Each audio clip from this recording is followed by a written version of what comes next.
ডাম্পারে আহত বাবা মেয়ে।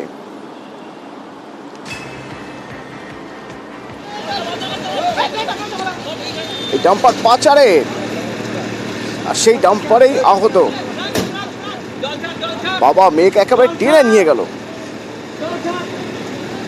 মুক্তা রয়েছে আমার সঙ্গে। মুক্তা, অবৈধভাবে মাটি পাচার হচ্ছিল এবং সেই পাচারের ডাম্পার বাবার মেয়েকে একেবারে টেনে নিয়ে চলে গেল পিষে। ঠিক কি হয়েছিল?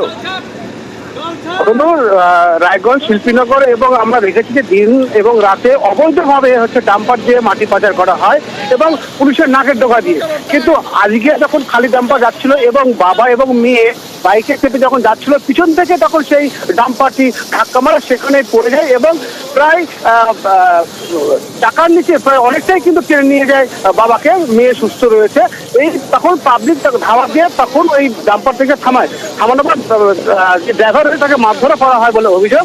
কিন্তু বিষয়টা হচ্ছে যে যখন এই যে অ্যাক্সিডেন্টটা ঘটে এবং যে ডাম্পার অবৈধভাবে যে মাটি পাচারের অভিযোগ করছে স্থানীয় বাসিন্দারা, যে এটা কিন্তু পুলিশ প্রশাসন রোধ করতে পারছে না এবং এই যে আজকে বড় দুর্ঘটনা ঘটেছে এবং বাবা একেবারে গুরুতর তারা হাসপাতালে ভর্তি আছে এবং এই তখনই কিন্তু বেশ কয়েকজন তাদের প্রচুর লোক জমায়েত হয়ে যায়। কে বা তারা ওই সেই ডাম্পারে কিন্তু আগুন জ্বালিয়ে দেওয়া হয় বলে অভিযোগ। তখনই কিন্তু ডাম্পার ধাঁধা করে জ্বলতে থাকে, এলাকায় চাঞ্চল্য ছড়িয়ে পড়ে।